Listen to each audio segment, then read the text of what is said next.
ஒரு முக்கியமான தருணம், ஆவலோடு எதிர்பார்த்து கொண்டிருந்த அந்த தருணம். கண்டுபிடிச்சிட்டீங்களா என்ன தருணம்னு? நம்முடைய தணிகையினுடைய சூப்பர் ஸ்டார் அரங்க மதிர விசில் பறக்கவே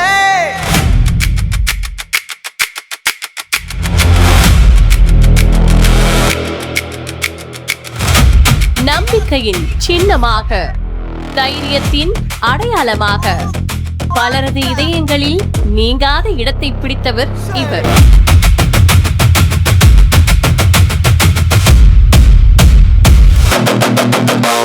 தணிகை என்றாலே அவரின் அசாத்தியமான நிர்வாக திறன்தான் ஞாபகத்திற்கு வரும்.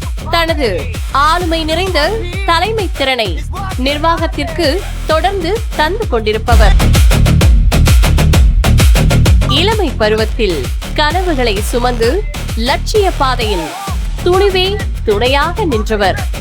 அவர் ஒரு நிர்வாக இயக்குனர் மட்டுமல்ல, நம் ஒவ்வொருவரின் தனிப்பட்ட வளர்ச்சியிலும் அக்கறை கொண்ட ஒரு வழிகாட்டி. அவரின் அணுகுமுறை நமது நிர்வாகத்தை அடுத்த கட்டத்திற்கு கொண்டு செல்வதற்கான தன்னம்பிக்கையை தருகிறது. கனத்த குரலும் கருணை உள்ளமும் கொண்டவர். நமது தணிகை நிர்வாகத்தின் அசைக்க முடியாத தூண் இவர். தணிகை நிர்வாக இயக்குனர் திரு மணிகண்டன் சுப்பையன் அவர்களை அரங்க மதிர நமது 37வது விருது வழங்கும் விழாவிற்கு அன்போடு அழைக்கின்றோம்.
இன்றைய கதாநாயகர்கள் கதாநாயகிகள் ஆகிய எங்களுடைய உயிருக்கு உயிரான எம்இ, எம்எம், எஸ்எம்எம், எஸ்சிடி, இடி, ஏடி, விபி அனைவருக்கும் வாழ்த்துக்கள், பெரிய வாழ்த்துக்கள். இன்னைக்கு நம்மளோட நாள் சார், நம்ம நாளுங்க. இன்னைக்கு யார் நாள்?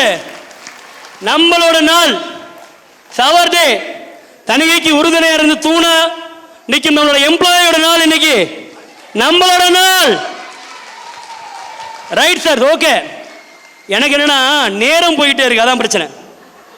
எனக்கு என்ன பில்டப் ரொம்ப ஜாஸ்தியாக கூட இப்போ எப்படி ஸ்கோர் பண்ண போறோம்னு நமக்கு தெரியல. சரியா? இப்போ விஷயத்துக்கு போவோம் சார். இங்கே யாருக்கு சக்ஸஸ்ஃபுல்லாக இருக்க வேண்டாம்? உஷாராக இருக்கீங்களா? அவ்வளோ உஷாராயிட்டோமா? யாருக்கெல்லாம் சக்ஸஸ்ஃபுல்லாக இருக்கணும்? யாருக்கெல்லாம் சக்ஸஸ்ஃபுல்லாக இருக்கணும்? தம்பி வேணாமா? புரியலையா? புரியலைன்னா சொல்லுங்க. பின்னாடி இருக்கவங்களுக்கு வந்துட்டு ரொம்ப நேரம் டைம் எடுத்துக்கிட்டா சொல்லுங்க. ரைட்டா? யாருக்கு சக்ஸஸ்ஃபுல்லாக இருக்கணும்? டன். ஓகே. சக்ஸஸ்ஃபுல்லாக இருக்கிறதுக்கு டைமில் அதெல்லாம் ஸ்ட்ரெயிட்டாக விஷயத்துக்கு வருவோம். என்ன விஷயம்னா, ராம்குமார் ஒருத்தர் இருந்தார். யாரு? ராம்குமார். ராம்குமாருக்கு சஞ்சய், அஜய்னு 2 பசங்க. ராம்குமார் ஒரு பிரைவேட் கம்பெனியில் ஒர்க் பண்ணார். பிரைவேட் கம்பெனியில் பொறுமையாக சம்பாதிச்சார். 2 பசங்க நல்லா படிக்க வச்சார். 2 பசங்க நல்லா கல்யாணம் பண்ணார். ஒய்ஃப் கிடையாது அவருக்கு. ஓகேவா? உண்மை சம்பவம். சரியா? ராம்குமாருக்கு ரிட்டையர்மெண்ட் ஆகிட்டார் பிரைவேட் கம்பெனிலேருந்து. வீடுகள்லாம் எதுவும் கிடையாது. அவர் சம்பாதித்த சொத்து அவங்க பசங்க தான். நிறைய உறவினருக்கு உதவி பண்ணியிருக்காரு, இதெல்லாம் பண்ணியிருக்கார். ரைட்டா? ஆனால் ராம்குமாருக்கு ஒரு 55 வயசில் வந்து அவருக்கு கால் நடக்க முடியாமல் ஆயிடுது. அது வரைக்கும் சப்போர்ட் பண்ணிட்டு இருந்த சின்ன பையன் சஞ்சயும் பெரிய பையன் அஜயும் அதுக்கப்புறம் சப்போர்ட் பண்ணல. அவர் ஒரு முதியோர் இடத்துல சேர்த்துட்டாங்க. ராம்குமார்கிட்ட கேட்போன்னு அவர்கிட்டே போயிட்டேன். நம்ம தான் எப்பயுமே ஸ்ட்ரெயிட் ஆச்சே. ஸ்ட்ரெயிட்டாக ராம்குமார் சார், உங்கள் நிலைமைக்கு யார் காரணம்? அவர் நான் தான் காரணம், முழுக்க முழுக்க நான் தான் காரணம். எனக்கு அவர் தூக்கி வரப்படுச்சு. என்ன சார் உங்கள் பையன் அவங்கள பார்த்துக்கல, நீங்கள் இவ்வளோ பேர் ஹெல்ப் பண்ணி அவங்கள பார்த்துக்கல, ஏன் நீங்கள் தான் காரணம்னு சொல்கிறீங்க? அவருக்கு ஒரு பதில் சொன்னார், செவிலில் அரைஞ்சா மாதிரி இருந்துச்சு. என்ன சொன்னார்னா, நான் என்ன பார்த்துக்கல தம்பி, பசங்க நாயா ஓடின, சொந்தம் நாயா ஓடின, நான் கடைசியில் என்ன பார்த்துக்கல, நான் என் ஹெல்த்தை பார்த்துக்கவே இல்லை தம்பி அப்படின்னாரு. அடுத்த நாள்லேருந்து நான் ஜிம்முக்கு போக ஆரம்பிச்சிட்டேன். அதுக்கு அடுத்த நாள் நான் ஜிம், ஏன்னா கடைசி அவங்க அப்பா அம்மா பார்த்துக்க போகிற கடைசி ஜென்ரேஷன் நம்மளோட ஜென்ரேஷன் தான்.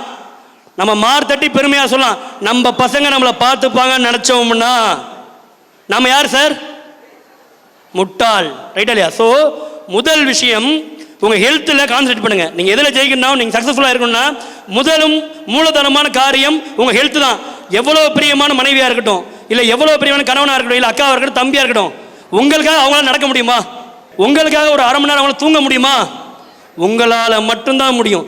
தயவு செஞ்சு உங்களோட ஹெல்த்தை முக்கியமாக பார்த்துக்கோங்க. ரைட், அதுதான் நம்மகிட்ட இருக்க பெரிய சொத்து. நீங்கள் சக்ஸஸ் ஆகணும், வியாபாரத்தில் இருக்கணும், வியாபாரம் பண்ணணும், எல்லாத்துக்குமே மிக முக்கியமான கருவி இதுதான். இது இருந்தால் தான் எல்லாம் பண்ண முடியும்.